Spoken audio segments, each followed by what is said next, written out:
You wake up tired, even if you slept enough. Not physically tired, mentally tired. That kind of tired that doesn't go away after rest. You sit on the edge of the bed and feel that familiar pressure in your chest. Another day where you'll try again. Another day where you'll push yourself, stay disciplined, do what you're supposed to do. And somewhere deep inside, a quiet thought appears. What if nothing changes again? You work hard, maybe harder than most people around you. You read books, watch videos, take notes, plan, reflect. You try to improve yourself.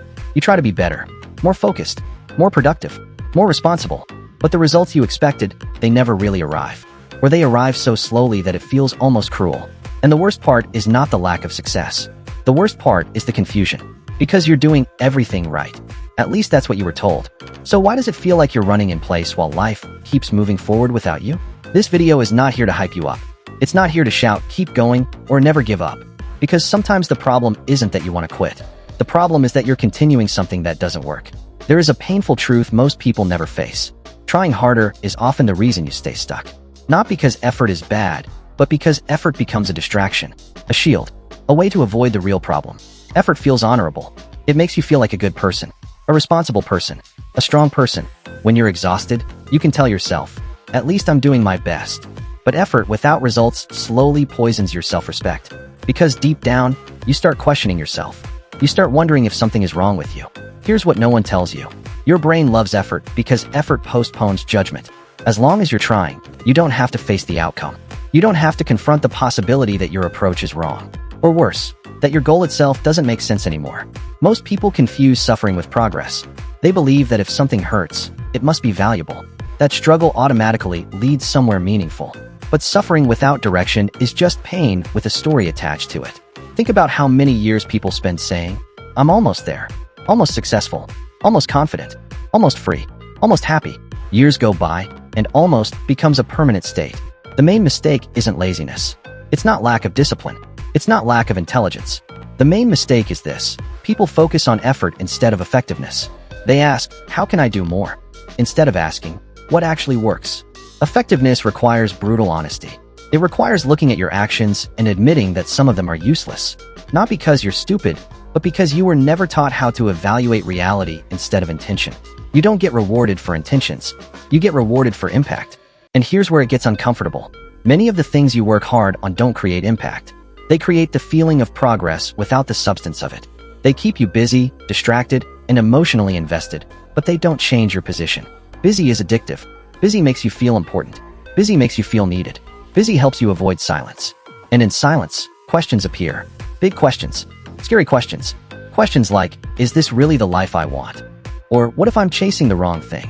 So instead of questioning direction, people double down on effort. They wake up earlier, sleep less, push more, and slowly, something inside them breaks. Not loudly, quietly. Another invisible trap is borrowed goals. Many people are chasing outcomes they never consciously chose. Success as defined by society, by family, by social media, by comparison. You might be working extremely hard towards something that doesn't align with who you are anymore. And your mind knows it. That's why the energy feels heavy. That's why motivation doesn't last. That's why every small obstacle feels exhausting. You're not weak. You're misaligned. Alignment is when your actions make sense to your nervous system. When effort feels focused, not scattered. When progress, even slow progress, feels real. Without alignment, effort feels like dragging yourself through mud. Another reason results don't come is because people treat improvement as a personality issue instead of a structural one. They say, I need more confidence. I need more discipline. I need to fix myself. But most of the time, you don't need to fix yourself. You need to change the structure around you. If your environment constantly drains you, no amount of discipline will save you. If your goals are vague, no amount of motivation will guide you. If your actions don't produce feedback, no amount of patience will help you improve. Feedback is uncomfortable. It tells you the truth. It tells you whether something works or not. And that's why people avoid it. Because feedback removes excuses. It forces adaptation. Instead, many people repeat the same actions for years, hoping that consistency alone will magically produce results. But consistency in the wrong direction only makes you better at being wrong. There is also fear hiding behind effort. Fear of exposure. Fear of judgment. Fear of failing publicly. So you focus on preparation instead of execution. Learning instead of applying. Planning instead of committing. These things feel safe. They feel productive. But they don't test reality. Reality is the only place where results exist. Another hard truth. Sometimes you don't get results because you're emotionally attached to struggle. Struggle becomes part of your identity. The hardworking one. The one who never gives up. Letting go of struggle feels like losing yourself. But struggle is not who you are. It's just a phase you stayed in too long. Results require risk. Real risk. The kind where you can't hide behind effort anymore. Where you either move forward or get clear feedback that something must change. And here's something liberating. You are allowed to stop. You are allowed to change direction. You are allowed to admit that what you've been doing doesn't work. That's not failure. That's intelligence. Most people never stop long enough to rethink. They confuse stopping with quitting. But sometimes stopping is the most productive thing you can do. Stopping to ask better questions. Stopping to remove what drains you. Stopping to realign. You don't need to become someone else. You don't need endless motivation. You don't need to punish yourself into success. You need clarity. You need fewer actions that matter more.